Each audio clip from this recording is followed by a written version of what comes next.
welcome back to the show. I'm Chet, and you know, here on the show, I like to talk to creators, especially indie creators doing crowdfunding projects to help them get the word out. And we have a group of creators today who are working with Bill Anderson. It's for Orphan Works. It's currently funding on Kickstarter. So let's bring them in, learn about them and the project. And I'm also going to bring in who the person who just popped in. So, hey guys, how's it going? Hey, Chad. Let me. Oh, there we go. Hey, how's it going? So, I, just for everybody, I know I've met Bill. It's been a couple years since we've been, since we both live up here in Albany, New York, and I've known him from the local comic scene, and he's also done one of the conventions that I help put together, and we have another person. Hi, Dean. Hey, Dean. Hey, Dean. Good to see you. We just started, so you haven't missed anything. But, so wait, you're already talking? I thought we were going to be like one at a time. We're going to grow this posse, huh? Yeah. Well, it can only handle like 3 more, so. Oh, okay, cool. But I'm just going to listen to you guys, and I'll hop in. I'm just trying to finish inking a page here, but I'm excited to talk about the project, man. Yeah. So, Bill, why don't you go first, and we'll go around. You can introduce yourself and talk about yourself as both a comic book reader and a creator, and then we'll go from there. Okay. So I've been an inker in comics for it's over 40 years. I don't know the exact number, but I've mostly been an inker, a little bit of other stuff in things that anybody would have read.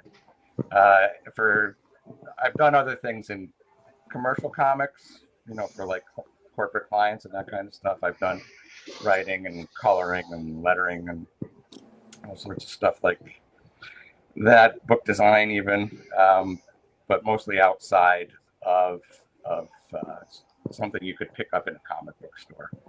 But now for this project, I am doing all of those things for the first time in something that fans would read.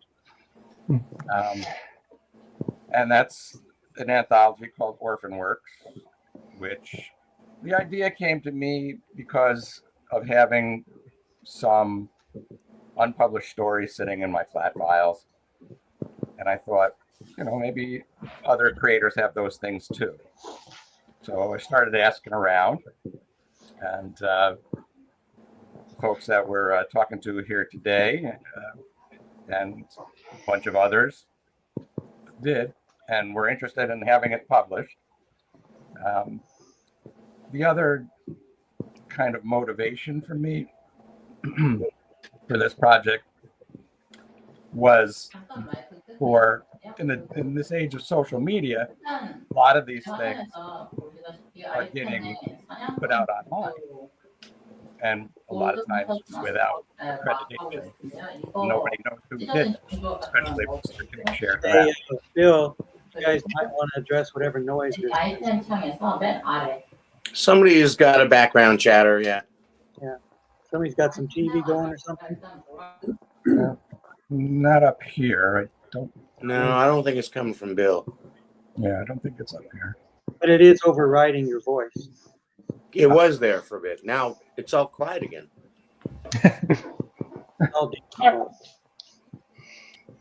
So, with social media, people's works are getting shared, and a lot of times not with the proper credits for it. And when I started seeing that, I thought back to this Orphan Works Act of 2008, this congressional thing, where they were trying to make it easier, as far as my reading of the bill, easier for corporations to take and use artwork or other work, and then having any reward, like if you got something of yours used by some corporation, and then you saw it when, hey, that's mine, and they could just say, oh, well, we made a thorough investigation of trying to find out whose work it was. So this bill would have limited what you could do, what you could get in compensation for that. So I thought, let's get everybody's work out there with proper credits. And so that couldn't happen. And to see it in print rather than just online. I mean, there's PDF available, I'm sure, but still, yeah. see it on paper, you know.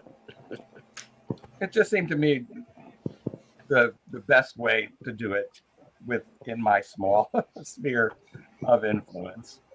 So I started talking to folks, like I said, and got a lot of great creators that were interested in participating.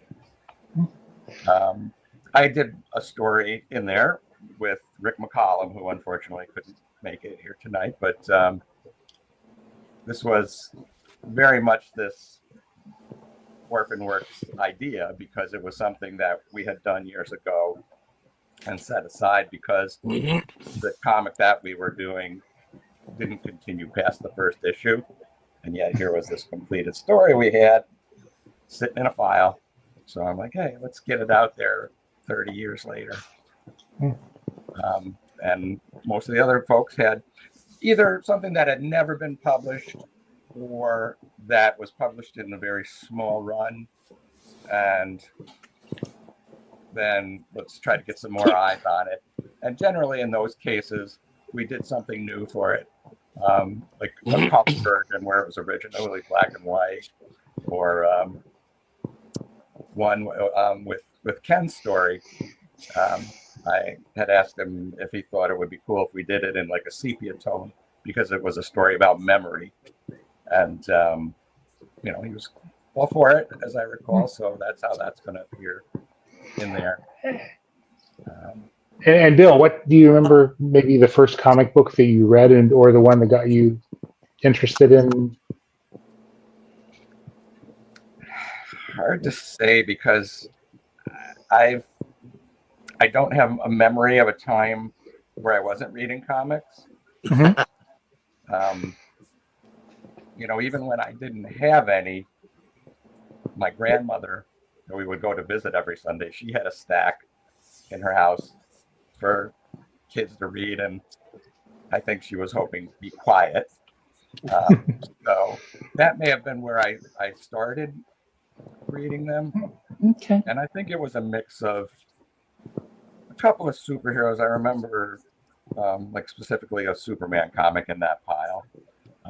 But then it was also a lot of stuff like Hot Stuff and Rich, Archie and other things. But that's probably where I started. I just don't remember exactly what year it would have been. Okay. All right. Ken, why don't you tell us a little bit about yourself as a comic book reader and as a creator? Well, I sort of started back when myself and Bill, and maybe some of you other guys, I'm not too sure, were doing work in fanzines, fan publications that made 50 copies, 100 copies each, sent out in the mail. You send the person a couple quarters on a postcard, buy the fanzine. So, and then I worked with on projects that Bill was on, put together by other people. As far as comics professionally, it was probably a lot smaller than most of the guys here as far as output goes. There was, in the 90s, I did work for Caliber, a couple series and a bunch of covers and short stories with Caliber Comics. And I did like maybe 2 or 3 painted stories for Marvel and some covers and things here and there. So not a huge catalog of actual comics. Then I got more into illustration and painting and stuff. So then I got into role-playing games like Magic the Gathering and a bunch of White Wolf stuff.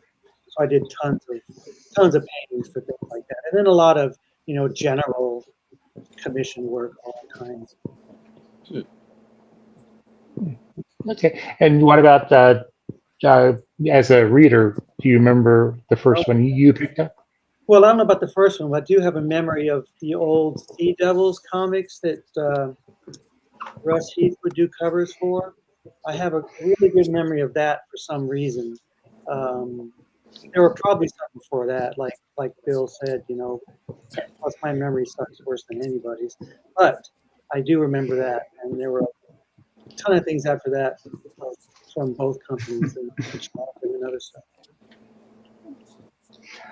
Okay, we'll move on to Chris. Hi, I'm Christopher Shank, and let's see. I answer your question, Chad, about my first comic. I'm trying to remember. I can tell you the first drawing that I remember doing was Spider-Man versus a giant turtle. The turtle had laser beams coming out of his eyes, and I was maybe 5 years old or something, so I must have seen a Spider-Man comic book. But one of the first books I remember reading was a Captain America with the Romita Senior cover on it, and it was like the Shield helicarrier, and Captain America was about to fall and die, and the Gray Gargoyle was there smashing stuff, and like it was just one of those great busy Romita Senior covers from the late '60s. It's probably like 1969 or so, 68, something like that. And that's so I've always been kind of a Marvel geek when I was a kid. And then as far as my first work, I graduated from college in '86, and I started working doing paste up at a little, remember in the black and white boom, like mid '80s, they had all those little comic publishers pop up.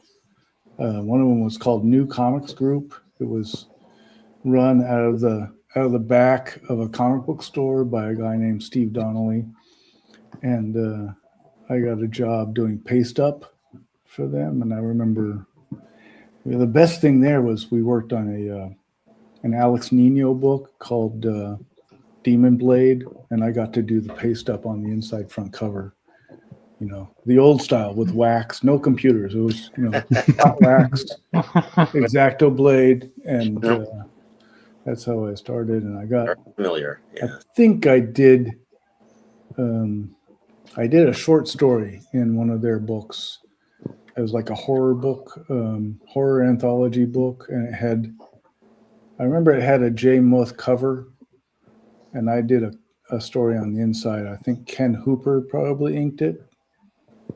And so that was probably my first paid comics work. But then like around 1990, like my first big break was Tarzan.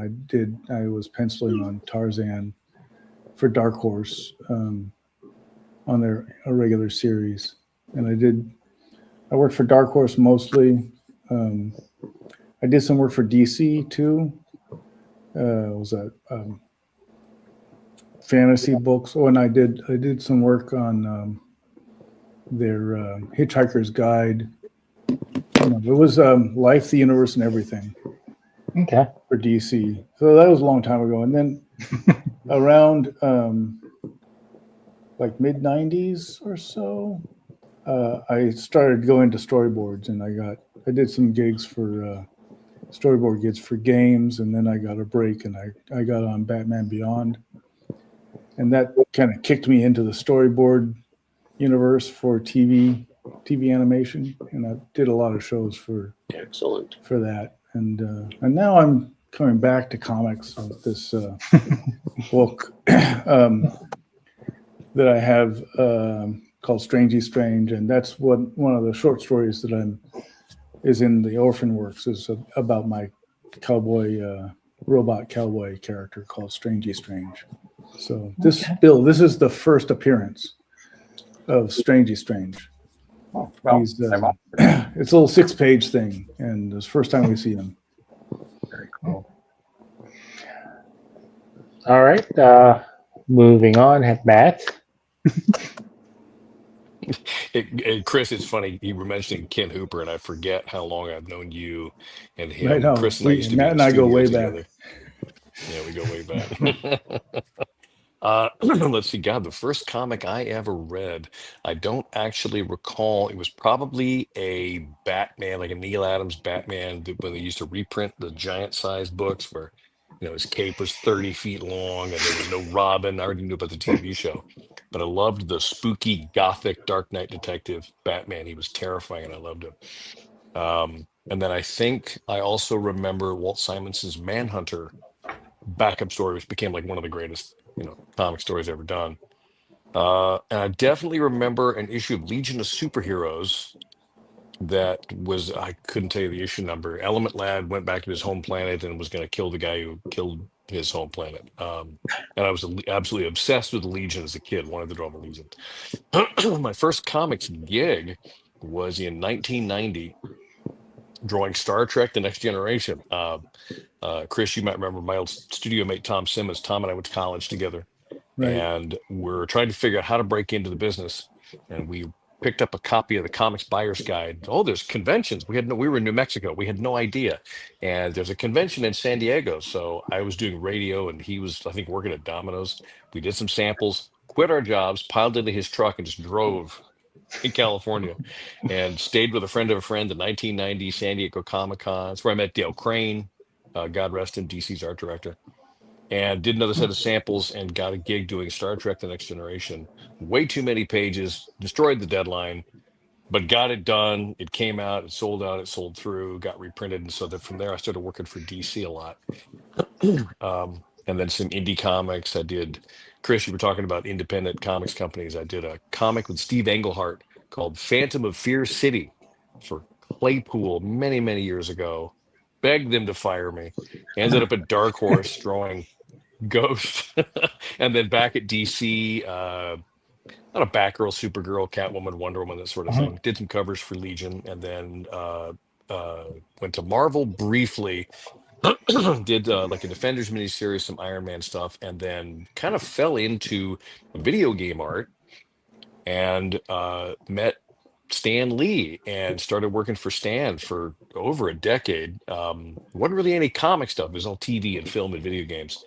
And then from there was a lot of commercial art, got into directing for TV pilots. And then was doing a lot of brand design. Like instead of going into storyboards, which I'm terrible at, I did a lot of brand design for companies like Microsoft and whatnot. So it was always super this or wonder that, selling their software, whatever. And the problem is I really missed comics, but I just wasn't fast enough. I couldn't do a monthly book, and it was just impossible to make a living, which is a real bummer because that's where people keep coming to me for. And then the last few years, some producing here and there, especially with the downturn in Hollywood, you kind of have to take the work where you can. Getting ready to do my first feature, which is terrifying. Excuse me. Not going to be the biggest budget in the world, but I have an amazing crew, got a great cast, and we're just kind of trying to figure out how to do that and not lose our shirts. And when Bill got in touch about his project, I realized, excuse me, fellas, that Tommy and I had an unpublished, I want to say 8 or 9 page sci-fi story that we had done just as we were doing samples trying to get into the business. And the art it's old, it's, decades old, but I think it's, Bill, I hope it's reasonably publishable. Holds up. Don't worry about that. And it was fun to get it together. I re-lettered it, and then Bill found this amazing colorist, and I got to do a new piece for it. Yeah, did just a stellar job. So it's going to be cool to see it in print, but that's really all it was. Is like we did this thing, and we were living in our friend Jeff's house in Tucumcari, New Mexico, broke and living on food stamps, and trying to figure out, well, how can we maybe get published? But we had something to say with this goofy little sort of military sci-fi story. So I'm tickled it's going to see prints. I think this is just a great project, and I'm thrilled to be involved. All right, Thomas.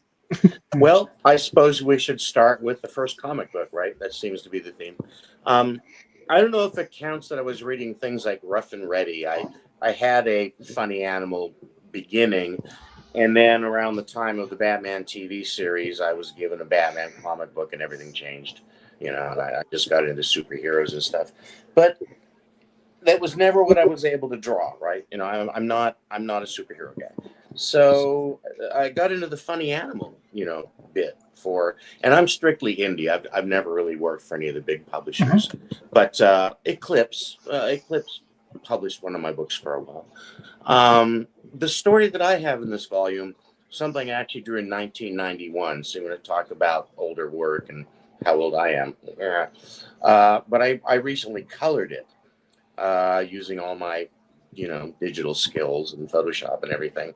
And I'm glad it's getting some wider distribution, because MU Press, I don't know if anyone remembers them. That's who I originally did the piece for, and it was a pretty low distribution. So I don't think anybody's seen it. Other than that, gee, I feel like David S. Pumpkin. Any questions? All right. Well, no, wait. I'm sorry. I know what I meant to mention. Bill, Third Coast Comics, J.R. Riley. Right? This is where I met Bill. This was like, you know, the infantile beginnings of Spaced, where I was doing 2 pages in the back of the Comic Informer magazine that JR was publishing, and he published the Elementals, and that's where I first met Bill. And I think there was some brief talk of him inking one of my strips, and then one day I saw him looking at the pencils of someone else's work and going, "Oh my God, no, I'm not ready for this. This is not." Bill's inking skills are beyond fantastic, and delighted to be invited along into this little, and I put it, sidebar to his career. Well, I don't know. I'd like it to be not a sidebar. If, oh, really? Yeah, do more. Yeah, it would be great. You know, if this comes through, I've actually got workings out there. I think about 70 pages for another volume of it. Great. So I'd continue with it if it turns out to be a doable thing. Yeah, wonderful. And finally, but not least, Dean Haspel. I mean, Dean, we had you on the show, our regular show, a couple months, and then last time I saw you in person, we were both on a boat drinking. Oh, that's right. Cynthia Von Mueller's. Hopefully, nobody was driving. No, it was dark. So I guess a few things. First of all, I'll just answer quick. I think the first comic book that I remember reading was Shazam, drawn by C.C. Beck, written by Denny O'Neil in like early 72, maybe 73, when DC got the rights to Captain Marvel, but couldn't call it Captain Marvel. So they called it Shazam. And then years later, I would befriend a kid in high school named Larry O'Neil, whose father was Denny O'Neil. So, and then I would eventually live in Denny's place in Soho, where he wrote some of those great, you know, comics. But I mean, there's a lot of connecting that happens. I think my first published comic was The Verdict in 1987, published by Eternity Comics. And then when we did a sequel of The Verdict, it was in Caliber Presents, where I believe I was in some of the same comics as Ken Meyer Jr. here, who I don't think we've ever met, but I remember you. What was the series called that you did, or the comics? Where the Kilroy is here? Oh, with Joe Pruitt. Yeah. I remember your stuff. You were everywhere. Yeah, well, somehow it's like I'm like mushrooms. But so those are my first first comic I read, the first comics I made, and I've gone on to do all kinds of stuff like autobio, superhero, franchise, you know, creator owned. And I want to get to the comic that I did. I offered Bill for Orphan Works, but I also want to pick up on something that Bill said earlier on, if I may. So when Bill asked me, "What do you have?" and like I looked around, I scrounged around, and honestly, and this is embarrassing to admit, but almost every time I draw, it gets published. Now, when it gets published, I know that sounds corny because I don't have a sketchbook, and I'm so jealous of people who keep sketchbooks because you're improving your skill set. I don't know. I'm like learning in public, unfortunately, and which means that there's a lot of stuff that I cringe at often. Anyway, so it's not like I had too many things, and I realized, oh, I had this story that I illustrated for a student, and the origin of it is that there was a guy named Matt Johnson that wrote a bunch of comics for a while, and he wrote a Vertigo graphic novel called Incognegro, and he was teaching at SCAD. He was teaching comics at SCAD, and there was this one class where I guess the students would write a comic and have a professional artist illustrate it, and they had a budget for it and everything. So he reached out to me to be one of the artists, and so I drew this story, and I can't remember, Bill, if it's like 8 pages or 6 or something like that, but 6. I illustrated black and white and lettered it, and we all learned from this exercise, right? So basically it was an exercise, and I always thought, oh, well, it was pretty good, it's not that bad, and I was like, but it had no home, it'd never been published. It might have been published in the college, like they probably all got their stories together and they do that. Xeroxed it. Yeah. Oh, so Ken, you know this? Yeah, because I went there for a while. The sequential department, anyway, puts out a collection, I think, every year from that department of stories and stuff. Cool. So when was your time at SCAD that you're talking about? That's a good question because I can't remember when this happened. I want to say 15 years ago, but if you told me 10, I believe, but I'm just trying to remember. Well, if I met Matt Johnson in, let's say, 2006 or 7 or 5, like that area, and then maybe a few years later he's contacting me.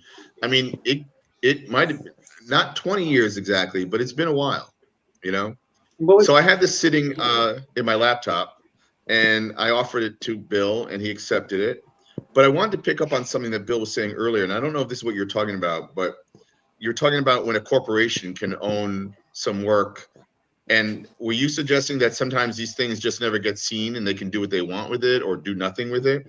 Was that you were kind of talking about? No, there's been times where they've just found something, nothing that they generated by hiring someone, but there's this presumption that if stuff is out there and visible and it doesn't have a creator's name attached to it, it's public domain, Oh yeah, no. And, I mean, the amount of artwork that gets shared on Instagram, like a panel here or there, that doesn't get credited is monumental. It's nonstop, and I always appreciate if you're going to share a panel or something, say the name or where it comes, give it context, because it's not serving me at all. I mean, it's cool if you like something I drew. Anyway, what I wanted to get to was I have drawn and written some projects in the last few years, 3 to 4 years, that were supposed to come out 3 or 4 years ago. I wrote and drew a Conan story, basically for Titan. Okay, I've done a couple other stories, like a horror thing and a couple of things. And then what happens is that they put it, they get the story and then they're going to put it somewhere at some point, and it just sits there and it stays buried in the land of inventory, right? And what sucks about that is that work begets work, or it gets you no work because they didn't like what you did, right? But not being published, they can decide when they want to use it to fill in a spot here or there or whatever. But when the intention was to have it come out in a certain amount of time so that you could get you more work potentially, that's the thing that pisses me off. Is like I've had this weird string of not bad luck, but where publishers are holding on to stuff because they'll eventually release it at some point, and meanwhile I've disappeared, because I've worked on certain projects recently that have not been published yet, including some covers. And it's always usually at the whim of the publisher because they own the material now, which is one of the reasons why I kind of quit comics in 2023, so I could reinvent it for myself and start doing Kickstarters and stuff like that, kind of like what this project is, because I can't stand the fact of being held hostage in some kind of way, or my work being held hostage, because it's not getting me new work. That was the case back in the day with heavy metal. If I recall, some friends of mine who worked for heavy metal. They had tons of stuff in their archives that probably never got released. Mm-hmm. And then they own it, and you're like, so just to bring it back to the orphaned works, like, I hope that this gets published, this stuff that I've done. But if it doesn't, one of the things I've been saying, I've actually been writing emails like, I'll buy it back if you don't want to publish it, and I'll publish it in one of my Kickstarter comics, it's material that I think recommends me, and no, they're going to hold on to it because at some point they're going to have to spackle a hole in their, schedule and use it then, and with no fanfare or anything, so I don't know how you guys feel about, self-publishing, and it's, believe me, it is not easy. I've only been I'm with you, self-published Dean. with Yeah. exception of Fantagraphics, and they were always easy to work with when I worked on Critters. I've never had to work for the big DC Marvel, corp. They didn't do funny animals, oddly enough. Captain Carrot, I think, was the one that. Yeah. Well, Rocket Raccoon or whatever. Oh, right. They do have their honorary funny animals. Yeah, Howard the Duck and stuff. So. Yeah. Oh yeah, of course. Yeah. What's up, Brandon? Hey, Brandon. Hey, I know you, and I know you, and I need to meet some other people. But hey, how are you, Matt? Hey, Chris. Hey, Bill. I don't think we've ever met. Not in person, no. All right. Very fun. Or by video or by phone or anything. So No. thank you for all your great work on the Crimson Storm stuff. Well, thank you for your great pencils. It was very easy to work on. You joined at a perfect time because I think everybody else has.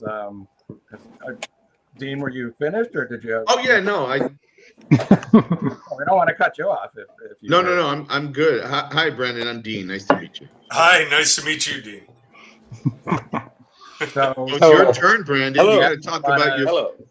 Oh, and there's Thomas. Hi, Thomas. Hi, Chad. Hello. Hi, Ken. Ken, I recognize you from maybe some conventions Really?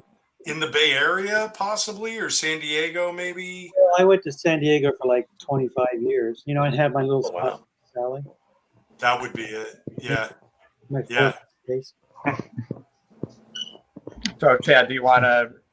Yeah, I was going to say, tell us about yourself as a comic book reader and as a creator, and And the Yeah. first comic you read. Man, first comic I read, that's tricky. It always is either a Star Wars comic, because I was so in love with the movie that I bought the Marvel series, but I always think of this Spider-Man issue that starred Rocket Racer and the Big Wheel. Like, the Big Wheel, just this dude in a giant literal wheel. And Rocket Racer's got Spider-Man and he's about to punch him in the face, all on the cover. So that hooked me from. Right. Sounds like something from the Ross Andrew era. Yes, it was Ross Andrew who was penciling that and did I think he did the covers, or Gil Kane, maybe. But gosh, then I knew I loved comics. I would write and draw my own. Somewhere I have the Zodiac team where I designed a hero after every sign in the Zodiac that's super original, right? Nobody's ever thought of that. And then in high school, I got lucky. There was a publisher in Sacramento called Silverwolf Comics. And, Tim Vigil got his start there. Ron Lim, that was one of his earliest jobs. Gary Amaro. And I got picked to draw Legion X1. Every character was a ripoff of something else, right? And so I got to design 20-odd superheroes, and it was really fun, to get a book published in high school. I also learned my first business lesson because I got paid for the first one, and then not for issue 2, 3, and 4. Until later, it worked out fine, but I learned, have a contract, I got taught a hard lesson in the business of comics. And then it was, did some work for Innovation on Child's Play. And that led me into working for Wendy and Richard Pini on a lot of ElfQuest books in the 90s. And, they were basically paying me to learn, and Wendy was giving me such great artistic and storytelling tips. And then they let me write their characters, some side characters for a bit. I drew some Godzilla comics in there and for Dark Horse. And then my career kind of shifted to animation. Christopher and I both kind of started in the late 90s, early 2000s, working for Warner Brothers doing storyboards on Batman Beyond. Yeah, we both started on Batman Beyond. Yeah, heck of a first job, right? Yeah. Wow. Yeah. Yeah, and so my career, kind of went away from comics and more towards animation, with a few odd comic jobs sprinkled in there. I sure there's a website you can go that lists, little things I've done. But lately it's been kind of doing my own characters. 10 Ton Press published 3 issues of my Crimson Storm series that I wrote and drew, or penciled. Bill did amazing inks on there. And then Ross Hughes did some beautiful colors.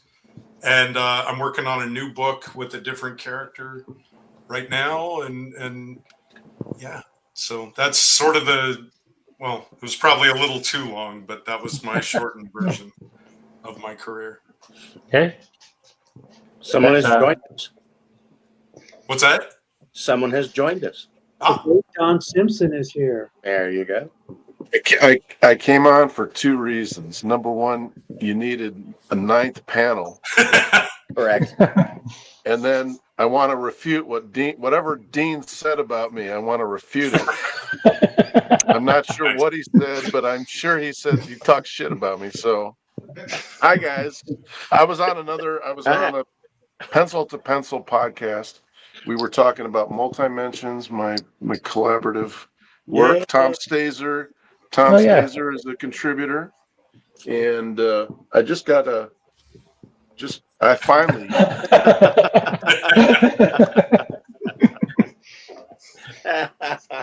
Dean's in here too. Dean, let's show you Dean's. Yeah. We did a chest pace. So Don asked me to ink him, and oh my god, that was terrifying. I'd like to try it again. We were and that's where I met Bill Anderson. We were up at Ithacon, and I tossed off this pencil. I said, I don't want to ink this. Here, and I felt like I inked it like Joe Rubenstein. I don't know why. It's really lousy paper too. It was really this crappy. The paper wasn't out fun. I wanted to pull more of a Mike Royer, but whatever. We got yeah. So, Don, why don't you tell us about yourself? Tell us about your history as a comic book reader and as a creator. I just want to show you the Tom Stazer's contribution. He did a Border Worlds team up, Space and Border Worlds. Did a beautiful job. My first hardback. That's awesome. Yeah, my first hardback. I've never been published in a hardback before. Hooray! Did you get some to sell at your table? You're gonna. I don't go to conventions anymore, so I've got 5 to give to friends. I'm coming down to Texas. I'm coming down to Texas in April. I'm coming to Baytown, Texas. Oh, Baytown! Wow, yeah, that's close. Yeah. So maybe we can get together. Yeah. All right. So I was born in 1961. In a radio station down at that's it. The Dick Van Dyke Show was on the air. Kennedy was in office. What else do you want to know? Do you remember the first comic book you read, or the one that got you interested in the first comic book I ever read was Gold Key, Voyage to the Bottom of the Sea. Ooh. I think it was a reprint because there was a kind of Fitzcarraldo plot where they were trapped. The Sea View was trapped in a bay, and they had to drag the Sea View over land and back into the ocean. Whoa. And I read it, and I folded back the pages so that the spine rolled and everything. I was like, oh, what a great reading experience. Comic books, it was great. And Batman was on TV. The Adam West Batman was in prime time and Lost in Space. I was too young to appreciate Star Trek. Star Trek was kind of weird, and what's this frying pan doing flying through space? That's pointy ears and stuff. But I was into all that stuff, and then I was into Planet of the Apes and $6 Million Man. But I read all the Marvel comics with a cover date of September 1972. So the very last comic book that was on the spinner rack that I hadn't bought yet was Amazing Spider-Man 112. And Spider-Man is like copping out, and there's riots in the street.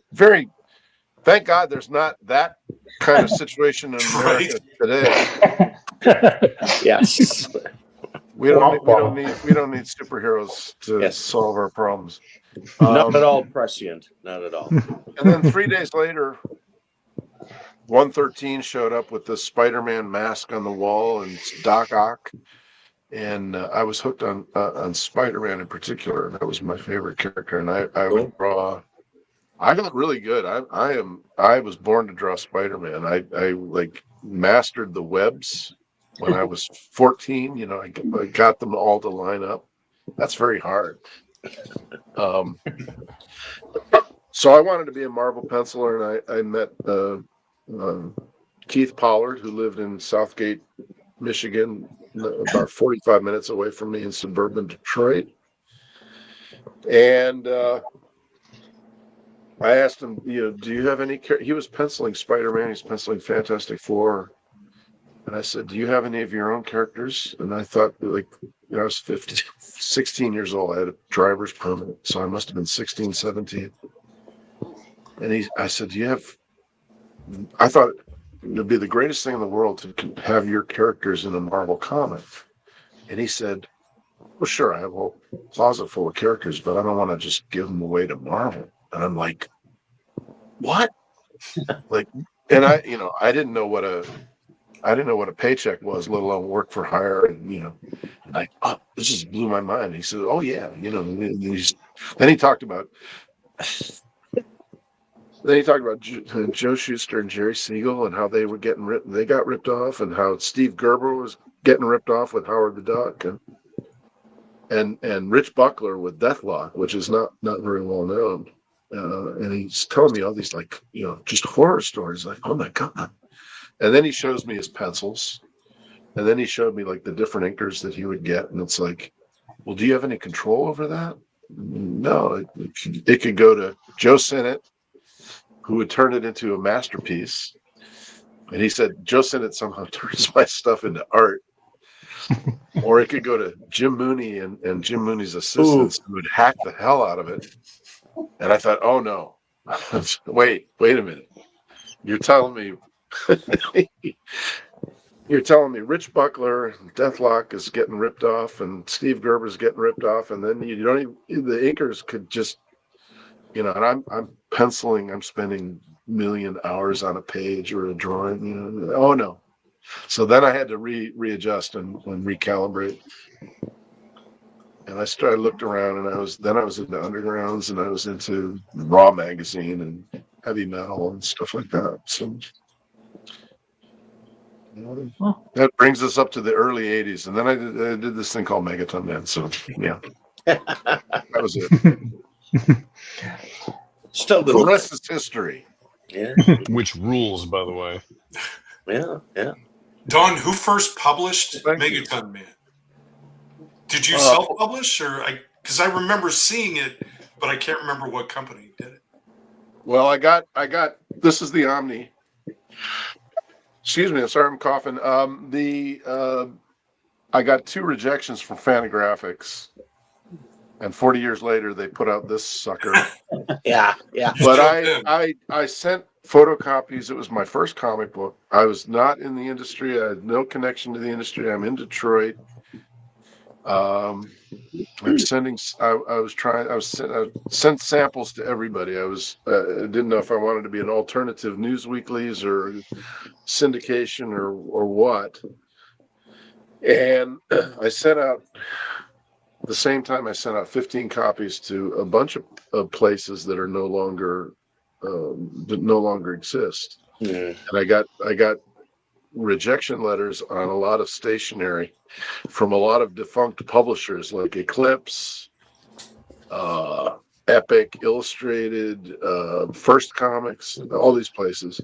And Kitchen Sink Press said, "Hey, I'd like to publish this. Can you do this every other month?" And I'm like, "I've done one comic book. It took me 13 months to draw it." I said, "Oh, sure. I can write and draw a comic book every 60 days. Yeah, no problem." And that's how that started. So That's awesome. so this is what all this, the first volume is all the 80s Megaton Man Kitchen Sink Press comics, including one shots. And that's a whole other story, but That's a phone book. That's huge. it's a textbook. It's a Textbook. Oh, okay. All right. it's a resource. Scholars will be, referring to this and quoting page numbers and stuff. It's Yeah. pretty great though that it's just a giant volume of your character, your writing, your art. That's a hell of a collection. Yeah. I'm the cheapest labor I can find. Yeah. I did have to retouch a few pages, but most of this is like I scanned it all myself, and Gary wanted to do it. I had to. This was a double page spread, and I actually had to re-ink this. I had to blow it out of the comics and re-ink it because I had sold this to a collector. Mm. But I'm the Alzheimer's hasn't overtaken me yet, so I can still manage to imitate my early 80s style. And it doesn't look too bad. But the rest of it, I had most of the artwork. I had photocopies, I had films and stuff. So it's very lucky to see that printed this year and multi-mentions. So I would love for that to be some weird alternative anatomy text in some little country somewhere. And then Bill's putting out this project, and he says, "Do you have any leftovers?" So I had to really dig to the bottom of the barrel. How's that? How's that going, Bill? Well, it's crawling towards its goal. I hope to hit. I never really got into the doldrums that you get in the middle of the Kickstarter thing. Yeah. It did slow down, obviously. Like right at the beginning, it was a skyrocket, but then it kind of leveled off. But it's never really been flat. It's always been on a steady climb. Well, that was going to be my question for Bill. I know you've done Kickstarters before. How is this kind of different from the other ones? Well, it's a higher number that I'm shooting for, that's for sure. And I've got a lot of compatriots on this one also promoting it, so that's very helpful. I do see occasionally when one of the folks that's in the book shares on their account, I'll see a backer pop up, and kind of at the same time. And I know it's from something that somebody did. I'll get a little burst after somebody that hasn't shared before has. I know just the other day with Roberta Gregory. She's been sick, but she shared me posting about her contribution, and not only did I get a little group of backers for it, but she's doing some sketched in books, and they're all gone now. In the wake of that, like it's not everybody that's doing it is doing a limited number. Yeah. And she had a couple, but then people just snapped up all the rest of them. So. So that was going to be my next question: is what are you offering, as rewards for people to back? Yeah, so above and beyond the standard digital softcover and hardcover, a number of the folks in the book have agreed to do a sketched in, because everybody's contribution has a sketch page.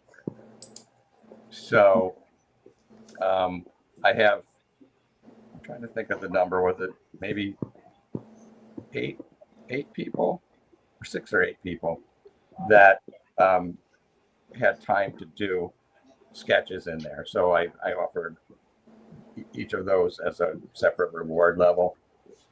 And I think 3 of them have sold out, but there are still some left. If anybody that sees this and thinks that, oh yeah, I want to get one sketched in by one of the creators, there are still a number left. And I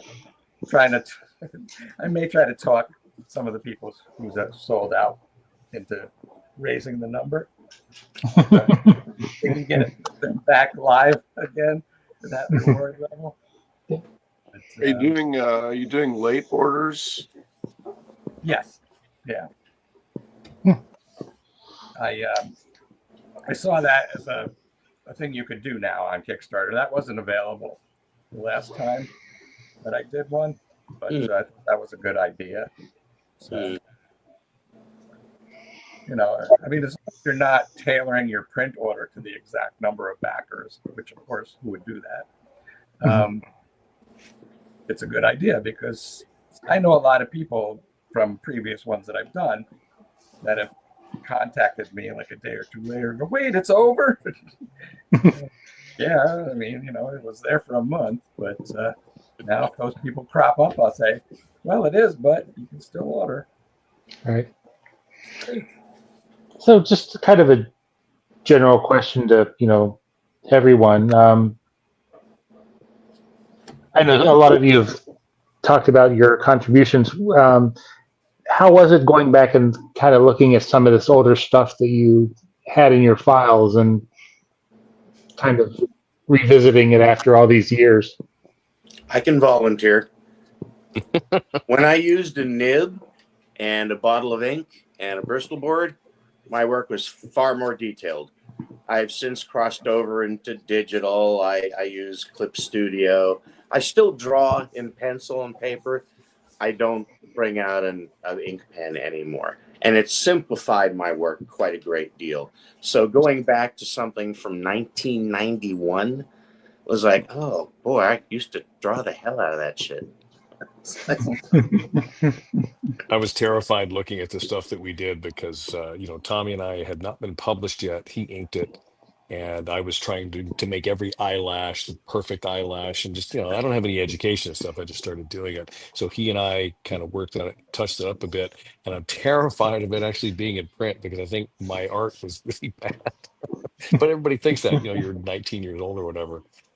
And it was all done by hand. So going back and touching it up was interesting. The original lettering was the biggest problem because it was a chiropractor friend of ours who had nice handwriting, and neither Tommy and I had good handwriting. So we showed him the Marble Tryout book, and here's the Ames lettering guide, and here's how you do it. And he did his best. And I went back and made sure it was actual publishable lettering, but I cringed looking at it. So, Bill, I'm sorry, your colorist did an amazing job bringing it up to spec. Nice. I'm still working on the Marble Tryout book. Yeah. Where can I send my pages? Who do I talk to? My pieces are relatively recent. The Cancer of the Crabwood was actually intended for multi-mentions, and there's kind of some people were like, "Oh, cancer," like you can't make a good guy with that name. And there's a kind of a snarky inside joke about it too. It was perfect for Bill, and then COVID caught. We're like, damn it, Try Dean. selling that, guys. Try selling this. Okay. Nice. Oh, Oh, Dean, God. you rule. COVID cancer. Well, let's do a team up, Dean. That's the team up. Yeah, we should be cancer. There doing. it is. There it is. There it is. So I But figured I, do out. think, I was going to say, I do think it built into the project the word orphan work. I mean, my orphan is probably like now a senior, like Right. in terms of like how old it is, or talking about older works, or looking at something that. But I think that's part of the spirit. I think of the project a little bit, right, for the collection. And in fact, it occurred to me, you know what a good sequel would be besides more orphan works would be the comics we drew when we were 9, with crayons. And like, what could you, if you could look at, like, compare, like, what were you doing back then when you were a kid that you still do today? Could you identify that one thing, that piece of DNA in your art? That could be a Peanuts. lot of fun. The bastard child of orphan works. That'd be pretty That'll be fun. Bastard works. The bastard works is fine. Bastard. Bastard child, the son of orphan works. Oh my God. That's awesome. Love it. So I'm sorry. No, go on. I was going to say I don't want to keep you guys too long, but do you guys have anything else that you wanted to say about the project or working on the project that maybe we didn't get a chance to hear? I have a piece of Well, we advice for should, Bill, maybe, if you want to hear. I'm going to be dealing with another anthology that I'm co-curating, co-editing, that's not been announced yet, that Cosmic Lines Publishing. And I think we have 50 stories in this as of yet announced project. And not double that in contributors, because there's a lot of people that were solo cartoonists that did the work. But we've been discussing that, like, what is a good way to let people know about it, or what kind of identifier or way to promote, And so I don't know how many works you have in the book of Orphan, but if you could maybe, this takes a little work, or maybe ask all the contributors to find a panel or two and, create a square, like where you have the name of the project, maybe something about it, and then, I have a contribution there with a little teaser image from the work that's in the book, and have this collection that just, you post daily. And here's another creator that's in the book. Here's a teaser image plus title. Go to the, Kickstarter kind of thing. I mean, for me, when I do a solo project like a COVID Cop, it's just me trying to find some panels here and there. But you have so many contributors, and completely, and plus you're trying to sell it with the cover. I'm just saying it might be cool that you have an opportunity here to sell with the amount of artwork and creators you have in here, with some kind of identifying teaser. I have actually been doing that on social media, if you can think of other places besides Blue Sky. Buses. What about the sides of buses?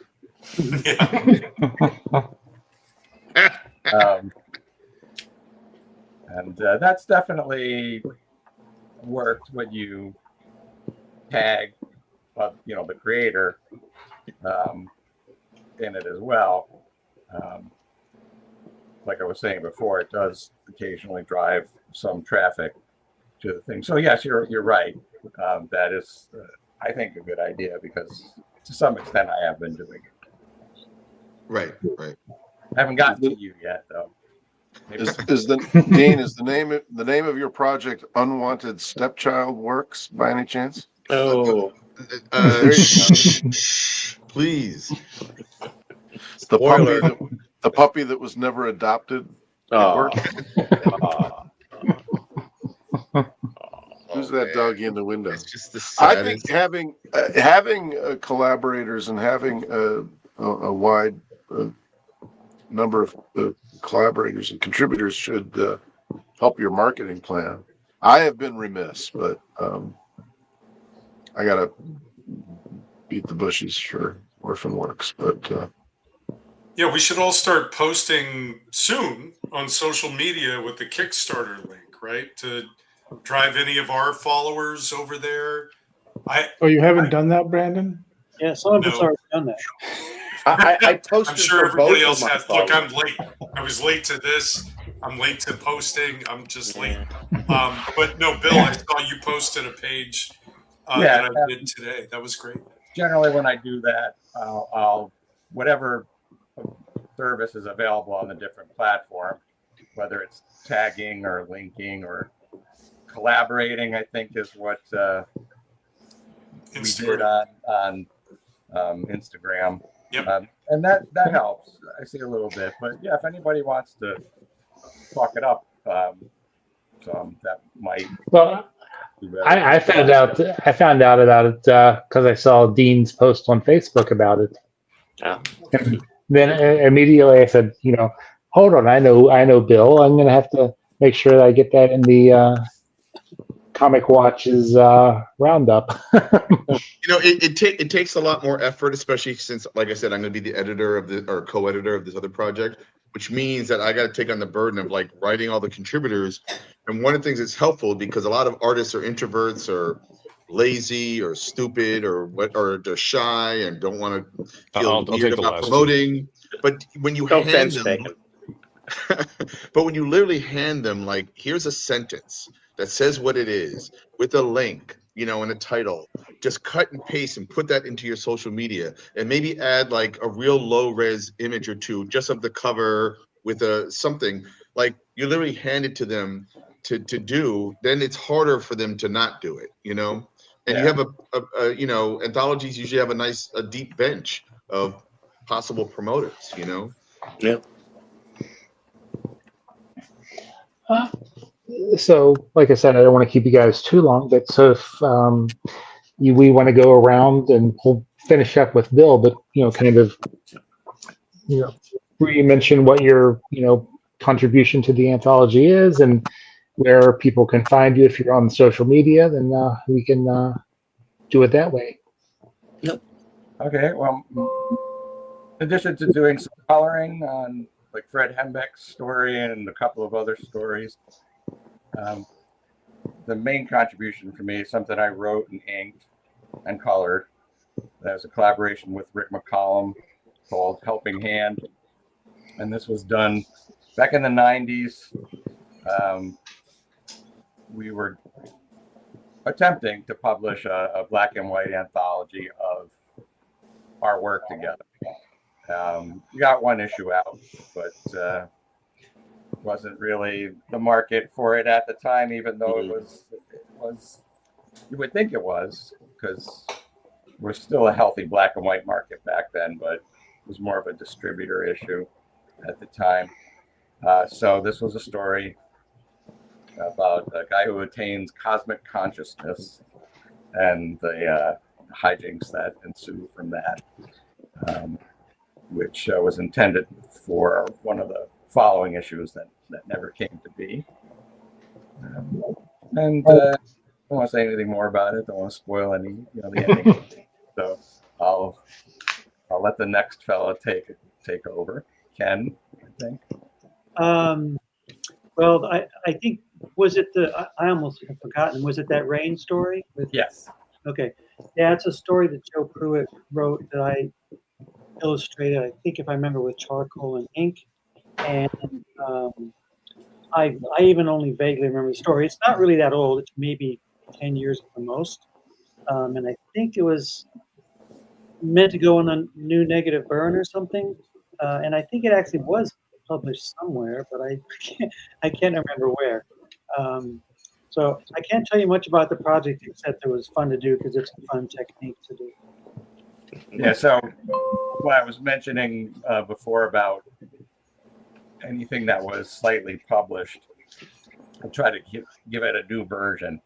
So Ken's painting, which was originally done in grayscale, I've turned into a sepia tone thing because it's someone reminiscing about their childhood and some kind of odd events that occurred in it.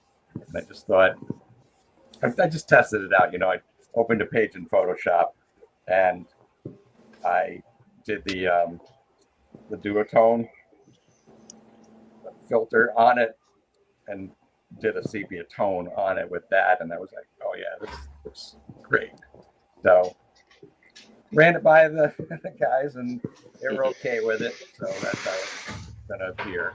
I figured I want to take advantage of the fact this is going to be a color volume with some black and white stuff in it. But in case of Ken's piece, we had that opportunity to do it in sepia tone instead. And so this is like the new 10-inch reissue of the old Smiths song or something like that, and on a new format with new pictures and a button and stuff like that.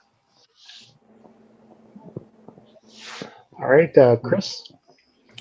So we're talking about the story that I'm submitted. That was done. See, I came up with that after there was a Stretch Armstrong. I was on Stretch Armstrong for a while, and then right before COVID, it was before COVID, I came up with this. I always wanted to do a Western, so that's where the idea. And I wanted to do like, what can I do? Like Western, but not just a straight Western. So, well, I like robots too. In Metropolis, the original robot that C-3PO is copied off of. So something like that, and then a Western. So that's that's where Strangey Strange comes from. And the story, this is the first issue. The story that I submitted to Bill is the first story I ever drew of Strangey Strange. And so that would be like 2019, 2020, something like that. And then I had to stop working on it because, I need money. So I was on Muppet Babies for a while doing storyboards for that stuff. And then COVID happened. So now, I'm back to I'm working on the third issue now, and as soon as I get enough in the can, I will do probably a Kickstarter or something. But Bill, you get to be the premier time it's being published in for reals. So looking forward to it. So thanks for the opportunity, you guys, and Very welcome. It's great to see everybody. For joining. Matt, been a long time, Matt. You look good. It's been a while. I'm looking forward to your Western, Chris. I've always envied your storytelling ability. I'm looking forward Oh, now come on. to that. That's Now he's being facetious. You were always a hot shot back then when we were hanging out in the studio. I was not. Brandon will tell you I could not have been less of a hot shot. He remembers. What? What? I'm not going to crap on you, Matt. You were great. No, please. I think it's my time. Bill, I'm just tickled you put this together, man. I mean, there's so many. A lot of us get into comics and we start doing this stuff because we want to tell stories.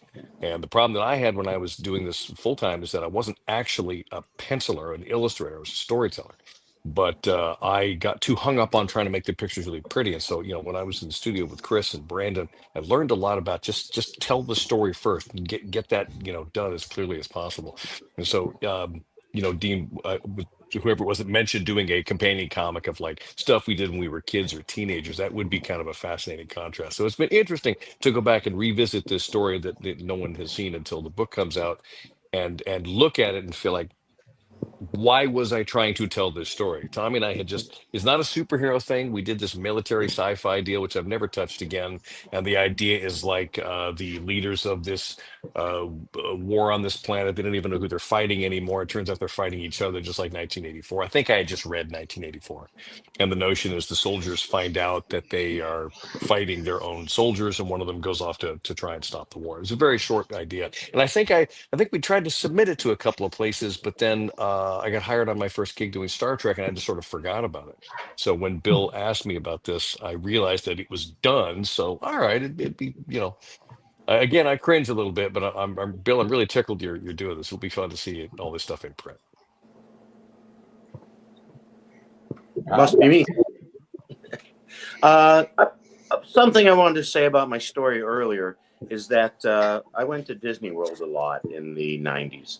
And I started thinking about my funny animal characters having to put on the funny animal heads that everybody at Disney does. And, and I also wanted to speak against the commercialization of all that crap. As much as I love my Disney World, using Mickey Mouse to sell everything from hemorrhoid cream to it's just ridiculous, and so I really wanted to push back against that. So I'm glad that this story gets to see the light of day again, because it's still topical, it's still happening, so.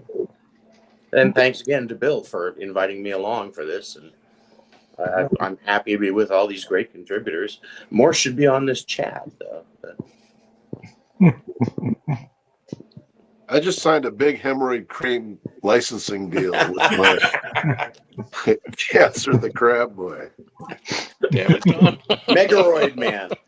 And I also came up with that character in 3rd grade, which got me sent to the principal's office. So. Oh no! Yeah. Oh my God. No, Megaroid Man. You made that. Oh, you made it up. Drop that if this is a troubled child. Seafood and. Oh, I had that visit with the principal over a cartoon I wrote that was a parody of a Jack Chick little religious pamphlet. Oh man, I got hauled in. My mom got hauled in. She's like, "Yeah, he's always been disturbed." So like, stop it. Thanks, Thomas, Mom. I used to have to pass those out when I was a kid. God bless you. Really? Oh my gosh. Oh gosh. Okay, Dean. So, Christopher, did you go? Did I miss you? Yeah. You missed Brandon and Dawn, sort of. No, Christopher. No. In terms of this round, I thought, okay, you went. Okay. No, yeah, Dean, it's your turn. Yeah, Did you finish that page yet? Come on, you're on a deadline. Pretty good, man. I've drawn something that's never been drawn. It's so fucking cool. Anyway, so my story is I haven't read it in a while, but I remember the original title was Dope House Doors, and then we changed it to Snow Angel.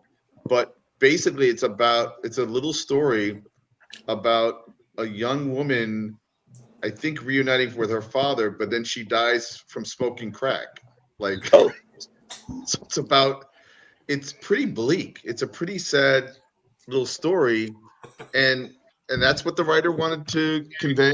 And I remember at the time thinking, we don't even know this person, and we have to somehow, and I did not pull it off, fall in love with someone so that when they die, you feel something. So, I would actually like to talk to the guy, because I don't even think I ever got to talk to the writer. I think it was done through mediation. Like, here's a script, and I don't really remember, to be honest. It's been so long. But as I've grown as a writer, it's like it's hard to kill a character, to introduce a character and then kill them 6 pages later, and then make it meaningful in some way. So, but I was serving the story, I was serving their vision, I tried my best, and that was this orphan project that I kind of had that, and Bill accepted it, but I'm sure you were probably thinking, No, I think this is another instance of, most of you guys looking at the stuff, and rightly so, because you've advanced since then. But it's good. It's nothing to worry about. Right. But the thing is, if you don't have that, if you're not self-critical, you never advance. Oh, you don't grow, and hindsight is a fickle bitch, but it's helpful too. And it was an exercise, and I am glad to see it seeing the day of light, kind of thing. So it's Snow out there. Angel's a pretty badass title. Snow Angel, that's right. Yeah. Oh, I think Fickle Bitch is a good title. I want to see that character design by tomorrow morning, Don. All right, you got it. Fickle Bitch. You got it, true believer. Woo! Well, I guess I'll go. I just have a 6-page story. It's also like Christopher's, a Western. I did it about 15 years ago. It took me until my 30s to figure out that I loved Westerns as a genre, movies. So I watched all these old Clint Eastwoods and, just finally I had all this great content to absorb. I love the Southwest, the Red Rocks. Horses are hard to draw, but if you can do it, they're pretty awesome. Christopher does amazing horses I've seen. And then I was like, well, I'm going to write a Western story. There have been a few Westerns starring an African-American protagonist, but, I'm like, I'm going to create this story where this gentleman wakes up and he sees a shackle on his arm, and on the other end is a dismembered arm. Everybody around him is dead. They're in this canyon, and then chaos ensues. And Brandon, and then- yours is before Django. You did this story. Literally, before I Django. did it months before Quentin announced Django Unchained. So any drive to keep going with it stopped. I'm like, well, we both, Quentin and I, reached into the cosmic unconscious and pulled out the same idea. Well, like I said, there have been other Westerns, with a black protagonist too, but I wanted to try my take. So these 6 pages or 5 actually, had been sitting in a drawer for 15 years, and Bill presented this opportunity, and I got to draw the 6th page, a big splash, and it's been super fun. That sounds cool. My friend James Smith drew I want to say more of like a YA graphic novel or a short book that I think featured 3, because he's African American, and featured 3 African American famous, Wild West, real life people, like Bass Reeves, I believe, is one of the characters. There's a show on Paramount about that guy, I think. Oh, really? I've heard the Bass Reeves name before. Yeah, Okay. Bass Reeves is a real guy. Yeah, Bass Yeah. Reeves is a real guy, and Denzel Washington in Magnificent Seven was kind of channeling the Bass Reeves. Based on him, right, Yeah. right. Yeah. So yeah, there is, that's really cool that you were playing in that field. I love Westerns too, but it's funny, it never occurred to me to draw a Western, but I love Sergio Leone and all that stuff, but when you think about it, it's just a lot of mesas and vistas, so it's actually a little bit easier to draw when you think about it. Right? Except for the horses. Except for the horses. Horses gotta are drag in the out- butt, You but got to drawing drag out rocks Mobius's. is super fun, and Yeah. it's Oh, you said Drag out the old Mobius? Lieutenant Blueberry That collection. There is actually a Right. Western story in the book. So maybe the way I'd start my story is that a guy is handcuffed to a horse's head. That way I don't have to draw the body. right. Keep it easy. Nice. Good Yeah, idea. yeah, Dean.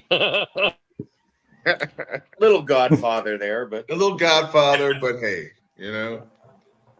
I'll read it. There's a third Western in the book, I'd read it. drawn by Gerald. Let me try and get his name right. Gerald Fortin. He's a Belgian guy. He's had a long comic career, doing a lot of albums over in Europe. First, he passed away recently, unfortunately. But the writer of the story, who I colored this one as well. But it's Western. It's called Worms, and it's like 2 groups in pursuit of each other in the desert in the Southwest, and they come up against these gigantic worms and have to try to survive that while still fighting each other. It's like Boba Fett, almost. Because if you think about that, Star Wars is like a Western, isn't it? Oh yeah, yeah, Parts of it are for for sure. sure. Yeah. Yeah. Hey, And- it looked like a cat butt. I'm not sure. Yeah, that's my cat giving his contribution. There you go. Surprised And- mine have stayed out of the way. They've been nice. And we'll wrap things up with Don. So Yes, what's the question again? Where did we? I said we'll just explain your contribution and where people can find anything else you'd like to promote. Well, I'm ubiquitous. I'm all over social media. I'm in demand. I'm a after dinner speaker and so forth. I'm really hoping that Orphan Works is my big break. I'm hoping that Cancer the Crab Boy, and I didn't talk about Mischief, which Yeah, is I was also gonna bring takes that place up. on the.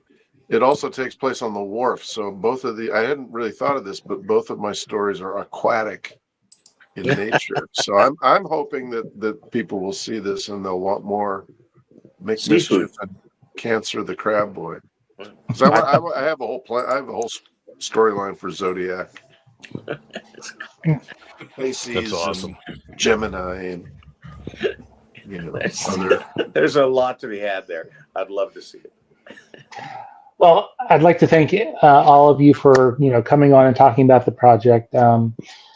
It is Orphan Works, and you can follow this project and other great Kickstarter projects every Saturday over on Comic Watch on our.